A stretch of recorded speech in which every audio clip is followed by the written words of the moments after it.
Hi, അപ്പോൾ ഇന്ന് നമുക്കൊരു മുട്ടക്കറി ഉണ്ടാക്കിയാലോ? ബൈ, എങ്ങനെയാണെന്ന് നോക്കാം. ഹായ് ഫ്രണ്ട്സ്, അപ്പോൾ നമുക്ക് മുട്ടക്കറിക്ക് വേണ്ട ഇൻഗ്രീഡിയൻസ് എന്താണെന്ന് നോക്കാം. ഫസ്റ്റ് നമുക്ക് വേണ്ടത് പച്ചമുളക്, സവോള, തക്കാളി, വേപ്പിൻ്റെ ഇല, പിന്നെ മുളക് പൊടി, മഞ്ഞൾപ്പൊടി, ഉപ്പ്, പിന്നെ നമ്മുടെ മെയിൻ ഇൻഗ്രീഡിയൻ്റായ മുട്ട. അതിൽ പിന്നെ നമുക്ക് വേണ്ടത് അരപ്പാണ്.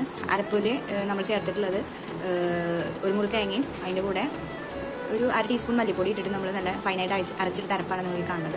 അപ്പോൾ ഇത്രയാണ് നമ്മുടെ മുട്ടക്കറിയിലേക്ക് വേണ്ട ഇൻഗ്രീഡിയൻസ്. ഇനി നമുക്ക് എങ്ങനെയാണ് മുട്ടക്കറി ഉണ്ടാക്കണമെന്ന് നോക്കാം.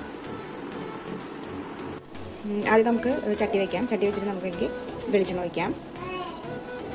ഓയിലാണ് ഉപയോഗിക്കുന്നതെന്നുണ്ടെങ്കിൽ ഓയിൽ ഉപയോഗിക്കാം, അല്ല വെളിച്ചെണ്ണ ഉപയോഗിക്കുന്നവർക്ക് വെളിച്ചെണ്ണ ഉപയോഗിക്കാം. ഞാൻ വെളിച്ചെണ്ണയാണ് ഇവിടെ ഉപയോഗിക്കുന്നത്. നമുക്ക് വെളിച്ചെണ്ണ വയ്ക്കാം. അത് കഴിഞ്ഞ് വെളിച്ചെണ്ണ നന്നായി ചൂടായതിനു ശേഷം നമുക്ക് ഇതിലേക്ക് വേണ്ട ഇൻഗ്രീഡിയൻസ് ചേർക്കാം. ആദ്യം ഞാൻ ചേർക്കുന്നത് സവോളയാണ്.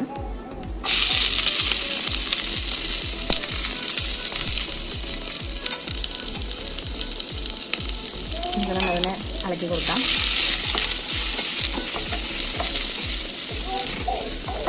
ഇനി നമുക്കിതിലേക്ക് പച്ചമുളക് ചേർക്കാം. ഒരു 1-2 പച്ചമുളക് മതിയാവും. നമ്മുടെ ഇതിനനുസരിച്ച് എങ്ങനെയാണോ അങ്ങനെ നമുക്ക് പച്ചമുളക് ചേർക്കാവുന്നതാണ്. ഞാനിപ്പോൾ ഇവിടെ സവോളയും ഒരു 1/2 സവോള മാത്രമേ എടുത്തിട്ടുള്ളൂ. ഒരു സവോള എടുക്കുന്നവർ ചെറിയൊരു സവോള എടുത്താൽ മതി. നന്നായി വഴഞ്ഞു വരുന്നവരെ നമുക്കൊന്ന് ഇളക്കി കൊടുക്കാം.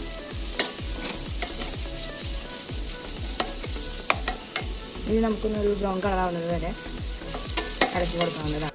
അപ്പോൾ നമ്മുടെ ഉള്ളിയും പച്ചമുളക് നന്നായിട്ട് മുരിഞ്ഞ് വന്നിട്ടുണ്ട്. ഇനി നമുക്ക് അതിലേക്ക് കുറച്ച് മുളക് പൊടി ഇടാം. നമ്മൾ 2 ടീസ്പൂൺ മുളക് പൊടിയാണ് ഇടുന്നത്. മുളക് പൊടി ഇടാണ് നമ്മൾ. ഈ മുളക് പൊടി ഇട്ട് കഴിഞ്ഞാൽ നമുക്ക് നന്നായിട്ട് ഇളക്കാം. നന്നായിട്ട് ഇളക്കി യോജിപ്പിക്കാം. അപ്പോൾ നിങ്ങൾ ചെറിയ അപ്പുറത്തെ ഇട ചെയ്യുന്നത് നന്നായി ചെയ്യാൻ. അപ്പോൾ മുളക് പൊടി നന്നായി മൂത്ത് വന്നിട്ടുണ്ട്. നമുക്ക് മഞ്ഞൾപ്പൊടി ഇടാം. മഞ്ഞൾപ്പൊടി നമുക്ക് 1/2 ടീസ്പൂൺ ഒക്കെ മതിയാവും. ഇത് നന്നായി വഴണ്ട് വരുമ്പോൾ നമുക്ക് അതിലേക്ക് തക്കാളി ചേർക്കാം.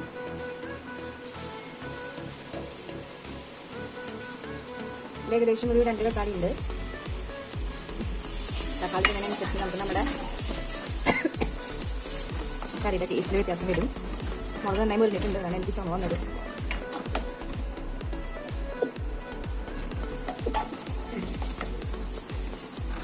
ഈ സമയത്ത് നമുക്ക് ഫ്ലെയിം ഒന്ന് കുറച്ച് വെക്കാം കേട്ടോ.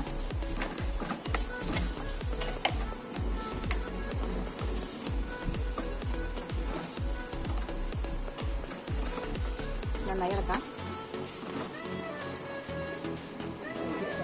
ഇതിലേക്ക് ഉപ്പ് ചേർക്കാം. ഒരു 1/2 ടീസ്പൂൺ ഉപ്പ് നമുക്ക് ചേർക്കാം. എന്നിട്ട് നന്നായി ഒന്ന് മിക്സ് ചെയ്യാം. തക്കാളി ഉടനെ നന്നായി ഒന്ന് വഴണ്ട് വന്നിട്ടുണ്ട്. നമ്മുടെ ടേസ്റ്റിനനുസരിച്ച് ഉപ്പ് നോക്കിയിട്ട് ഉപ്പ് കുറവുണ്ടെങ്കിൽ വീണ്ടും ആഡ് ചെയ്യാം.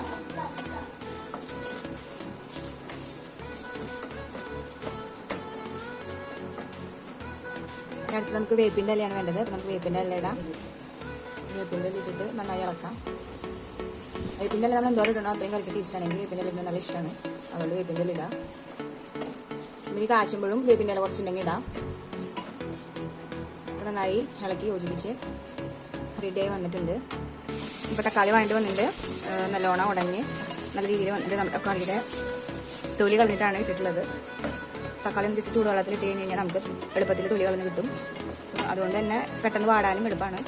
ഇപ്പോൾ ഏകദേശം ആയി വന്നിട്ടുണ്ട്. ഇനി നമുക്കതിലേക്ക് അടുത്ത ഇൻഗ്രീഡിയൻറ്റ് ചേർക്കാവുന്നതാണ്. ഇനി നമുക്ക് അരപ്പ് ഒഴിക്കാം.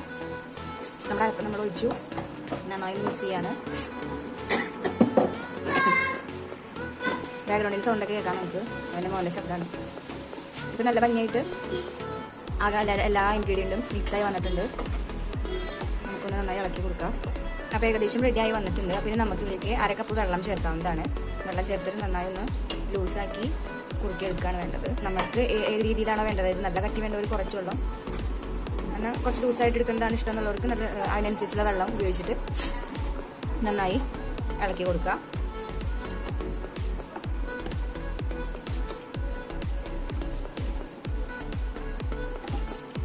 ഞാൻ കുറച്ച് ലൂസായിട്ടാണ് എടുക്കണത്. അതുകൊണ്ട് വെള്ളം ഒരു 1/2 കപ്പ് 3 കപ്പിൻ്റെ അടുത്ത് 1/2 കപ്പിൻ്റെ അടുത്തേക്ക് ചേർത്തിട്ടുണ്ട്.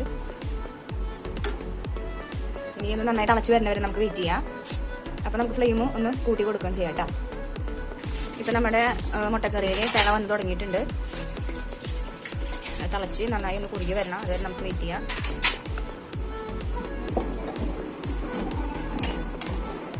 ഇപ്പം നമ്മുടെ കറി നന്നായി തിളച്ച് വന്നിട്ടുണ്ട്. അപ്പോൾ നമുക്ക് ഫ്ലെയിം കുറച്ച് വെക്കാം.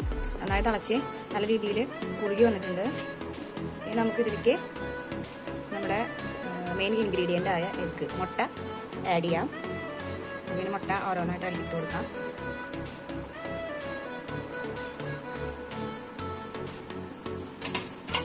മുട്ട ഇട്ടതിന് ശേഷം നന്നായി ഇളക്കരുത്. ജസ്റ്റ് വെറുതെ ഒന്ന് നമ്മൾ മിക്സ് ചെയ്ത് കൊടുക്കാനേ പാടുള്ളൂ. അല്ലെങ്കിൽ നമ്മുടെ മുട്ടയുടെ ഉണ്ണിയൊക്കെ കളഞ്ഞു പോവും. കാരണം നമ്മൾ മുട്ട പൊളിച്ചിട്ടാണല്ലോ ഇട്ടുള്ളത്. അതുകൊണ്ട് ജസ്റ്റ് ഒന്ന് സെറ്റാക്കി കൊടുത്താൽ മാത്രം മതി. ഇപ്പം നമ്മുടെ മുട്ടക്കറി ഫിനിഷ് ആയിട്ടുണ്ട്. നല്ല രുചികരമായ മുട്ടക്കറി ഇവിടെ റെഡി ആയിട്ടുണ്ട്. ഇനി നമുക്ക് സെർവ് ചെയ്ത് കാണിക്കാം. നമ്മുടെ മുട്ടക്കറി ഇവിടെ റെഡി ആയിട്ടുണ്ട്. ഇനി നമുക്കിതൊന്ന് ടേസ്റ്റ് ചെയ്ത് നോക്കാം എങ്ങനെയുണ്ടെന്ന്. ടേസ്റ്റ് ചെയ്ത് നോക്കാനൊന്നുമില്ല, കാരണം നമ്മളിവിടെ സ്ഥിരം വെക്കുന്ന മുട്ടക്കറിയാണ്. നിങ്ങൾക്ക് ഷെയർ ചെയ്യാൻ വേണ്ടി ജസ്റ്റ് വീഡിയോ ആക്കി തന്നെ. അതുകൊണ്ട് നല്ല ടേസ്റ്റാണ്. അപ്പോൾ എല്ലാവരും എന്തായാലും ട്രൈ ചെയ്ത് നോക്കുക. എല്ലാവർക്കും ഇഷ്ടമാവും. എന്തായാലും ഞാൻ അമ്മയ്ക്ക് കൊടുത്തിട്ട് ജസ്റ്റ് ഒന്ന് ടേസ്റ്റ് ചെയ്ത് കാണിക്കാം.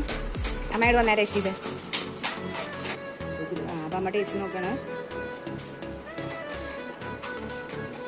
നന്നായിട്ട്. അപ്പോൾ നമ്മുടെ മുട്ടക്കറി ഇവിടെ ഫിനിഷ് ആയിട്ടുണ്ട്. അമ്മ ടേസ്റ്റ് എന്ന് പറഞ്ഞിട്ട് അപ്രൂവൽ വന്നിട്ടുണ്ട്. അപ്പോൾ എല്ലാവരും ട്രൈ ചെയ്ത് നോക്കുക. അതുപോലെ ലൈക്ക് ചെയ്യുക, ഷെയർ ചെയ്യുക, കമൻറ്റ് ചെയ്യുക. Thank you.